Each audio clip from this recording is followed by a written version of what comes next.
Hello everyone, this is my another lecture of pharmacology. तो इस video में हम बात करेंगे सल्फोनामाइड्स के बारे में। Sulphonamides are synthetic bacteriostatic antimicrobial agents, मतलब जो बैक्टीरिया की ग्रोथ को इनहिबिट कर रहे हैं।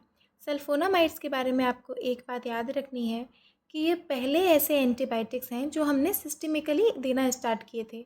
इससे पहले जब हम एंटीबायोटिक्स लेते थे तो हम ओरली लेते थे, ठीक है। सल्फोनामाइड्स क्या होता है, इनका जो स्ट्रक्चर होता है वो पाबा से सिमिलर होता है। पाबा क्या था हमारा? Para amino benzoic acid. ये बैक्टीरिया के अंदर मिल रहा था। फिर पाबा से क्या बना रहा था? Folic acid. फॉलिक एसिड जो कि इम्पॉर्टेंट होता है बैक्टीरियल डीएनए सिंथेसिस के लिए, ठीक है। तो ये क्या होता है, स्ट्रक्चर इसका सेम लगता है पाबा की तरह, इसीलिए ये पाबा को कॉम्पिटिटिवली इनहिबिट करता है, ठीक है। लेकिन हम सल्फोनामाइड्स को आजकल काफ़ी कम यूज़ करते हैं थेराप्यूटिक पर्पज़ के लिए, क्योंकि इसकी टॉक्सिसिटी बहुत ज़्यादा होती है। साथ ही साथ ईज़िली रेजिस्टेंस भी डेवलप करवा देता है। और क्योंकि सेफ़र ड्रग्स अवेलेबल है, इसलिए हम इसका यूज़ कम करते हैं। क्योंकि जब हमारे पास अच्छे ड्रग्स हैं, ऑलरेडी ऐसे ड्रग्स हैं जो कि जिनके साइड इफ़ेक्ट्स काफ़ी कम हैं, तो फिर हम सल्फोनामाइड्स को यूज़ क्यों करें? क्यों टॉक्सिसिटी क्रिएट करवाएं बॉडी में, है ना? तो इसीलिए हम सेफ़र ड्रग्स को यूज़ करते हैं। अब हम बात करते हैं क्लासिफिकेशन के बारे में। तो बेसिकली ये 3 चीज़ों में क्लासिफाइड है: short acting, intermediate acting and long acting. Short acting में बात करते हैं तो इसमें आता है सल्फीसोक्साजोल एंड सल्फाडायाजीन, ठीक है। इंटरमीडिएट में हमारा सल्फा मेथोक्साजोल आता है। ये क्या था? It is a component of cotrimoxazole, जो कि मैंने आपको बताया था उसमें, ठीक है। लॉन्ग एक्टिंग की अगर हम बात करते हैं तो इसमें आता है सल्फा मेथोक्सी पायरिडाजीन। सल्फा मेथोक्सी पायरिडाजीन क्या होता है, आप इसको नाम ऐसे याद कर सकते हो, जैसे ये जो है हमारा, ये हमारे छोटे छोटे हैं, ठीक है, देखने में ही लग रहे हैं, मतलब इतना ऐसा बड़ा नाम नहीं है ना इनका, तो आप ऐसे याद करें ना कि ये शॉर्ट एक्टिंग है। फिर ये हमारा बहुत ज़्यादा बड़ा नाम हो गया ना, सल्फा मेथोक्सी पायरिडाजीन, मतलब 3 चीज़ें आ रही हैं इसमें, ठीक है। तो आप ऐसे याद कर लेना कि ये हमारा सबसे बड़ा है, तो मतलब लॉन्ग एक्टिंग है। और ये हमारा ना तो ज़्यादा छोटा है ना तो ज़्यादा बड़ा है, नाम ना इसका सल्फा मेथोक्साजोल, तो ऐसे आप याद कर लेना कि ये हमारा इंटरमीडिएट एक्टिंग हो गया, ठीक है। अब बात करते हैं ओरल नॉन एब्जॉर्बेबल, मतलब ये हमारे ऐसे ड्रग हैं जो कि ओरली एब्जॉर्ब नहीं होते हैं, गट के थ्रू एब्जॉर्ब नहीं होंगे। इसमें आता है सल्फासालाजीन, इसीलिए हमको अल्सरेटिव कोलाइटिस में हम इसको यूज़ करते हैं। बेसिकली क्या होता है, यहाँ पे कुछ बच्चों को डाउट हो सकता है कि ओरली एब्जॉर्ब नहीं हो रहे हैं तो फिर मतलब ये हमारे पेट में एब्जॉर्ब नहीं होंगे, तो पेट में एब्जॉर्ब नहीं होंगे तो हम इनको अल्सरेटिव कोलाइटिस क्यों क्यों उसमें दे रहे हैं। तो क्या होता है कि अगर हम बोल रहे हैं ना कि ये जो हमारा ड्रग है वो गट में एब्जॉर्ब नहीं हो रहा है, इसका मतलब होता है कि वो गट में एब्जॉर्ब होके हमारी ब्लड में नहीं जा रहा है, फिर ब्लड के थ्रू वो जहाँ पे उसको काम दिखाना है वहाँ पे नहीं जा पाएगा, ठीक है। इसका मतलब है ये हमारे गट में ही रह रहा है, ब्लड में नहीं जा रहा है, ठीक है। इसीलिए हम इसको अल्सरेटिव कोलाइटिस में यूज़ कर रहे हैं, क्योंकि इसका लोकल एक्शन अच्छा होगा, ठीक है। मतलब जहाँ पे ये पहुँच जा रहा है ना ड्रग, वहाँ पे एक्शन अच्छा होगा, ब्लड में नहीं जा पाएगा, ब्लड में नॉन एब्जॉर्बेबल है, ठीक है। क्लियर हुआ? अब हम बात करते हैं टॉपिकल यूज़ के बारे में। तो टॉपिकल यूज़ में हम ये 2 ड्रग को यूज़ करते हैं, मेफेनाइड एंड सिल्वर सल्फाडायाजीन, ठीक है। ये दोनों ड्रग्स को हम टॉपिकली यूज़ करते हैं। अब हम बात करते हैं स्पेक्ट्रम के बारे में। तो ये भी एक तरीके से ब्रॉड स्पेक्ट्रम ही होता है, जो कि ग्राम पॉजिटिव पे भी काम करता है, ग्राम नेगेटिव पे भी काम करता है, क्लैमाइडिया पे भी काम करता है, नोकार्डिया पे काम करता है, प्लाज्मोडियम पे काम करता है, टॉक्सोप्लाज्मा पे भी काम करता है। अब आप ये बताओ, क्लैमाइडिया पे काम करता है तो मतलब ये किस किस में इफेक्टिव होगा? क्लैमाइडिया हमारा क्या करता है? क्लैमाइडिया निमोनिया, ये एक डिसीज़ है, उसमें इफेक्टिव होगा। इंक्लूजन कंजक्टिवाइटिस, उसमें भी इफेक्टिव होगा ना जब क्लैमाइडिया पे काम कर रहा है। तो नोकार्डिया पे काम कर रहा है मतलब नोकार्डियोसिस, उस पर इफेक्टिव होगा। प्लाज्मोडियम फेल्सीपेरम पे काम कर रहा है मतलब मलेरिया में इफेक्टिव होगा। टॉक्सोप्लाज्मा पे काम कर रहा है मतलब टॉक्सोप्लाज्मोसिस जो कंडीशन होती है उसमें भी इफेक्टिव होगा। और अगर जैसे इकोलाई हो गया, ठीक है, इकोलाई पे काम कर रहा है मतलब यूटीआई में इफेक्टिव होगा। तो ऐसे करके अगर हम स्पेक्ट्रम याद कर लेते हैं ना तो हम इसके यूजेस याद कर सकते हैं, और अगर हम यूजेस याद कर रहे हैं तो हम इसके स्पेक्ट्रम बता सकते हैं। तो ये था हम बात करते हैं सल्फोनामाइड्स के मैकेनिज्म ऑफ एक्शन के बारे में। तो सबसे पहले हम देखेंगे कि बैक्टीरिया में नॉर्मली क्या होता है। बैक्टीरिया के अंदर पाबा प्रेजेंट होता है जो कि फॉलिक एसिड में कन्वर्ट होता है, and folic acid is responsible for bacterial DNA synthesis, ठीक है। तो क्या होता है, ये जो कन्वर्ज़न होता है ना पाबा का फॉलिक एसिड में, ये होता है with the help of enzyme folic acid synthetase.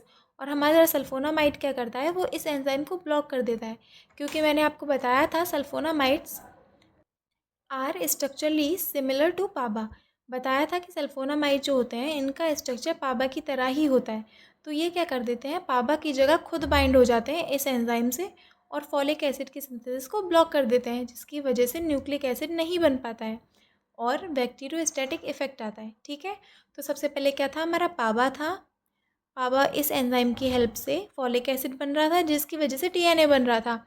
Sulphonamides ने क्या किया, इन एंजाइम से बाइंड कर लिया, इनको ब्लॉक कर दिया ताकि ये अपना काम नहीं कर पाएंगे और पाबा को इसमें फॉलिक एसिड में कन्वर्ट नहीं होने देंगे। इसी वजह से इन्होंने ब्लॉक कर दिए डीएनए सिंथेसिस को। ठीक है। तो ये था इनका मैकेनिज्म ऑफ एक्शन। तो हम थोड़ा रीड कर लेते हैं। Sulphonamides are competitive inhibitor of PABA. ठीक है, इसके कॉम्पिटिटिव इनिबिटर होते हैं। ये क्या करते हैं, ब्लॉक कर देते हैं फॉलिक एसिड सिंथेटेज एंजाइम को, जिसकी वजह से फॉलिक एसिड सिंथेसिस ब्लॉक हो जाती है।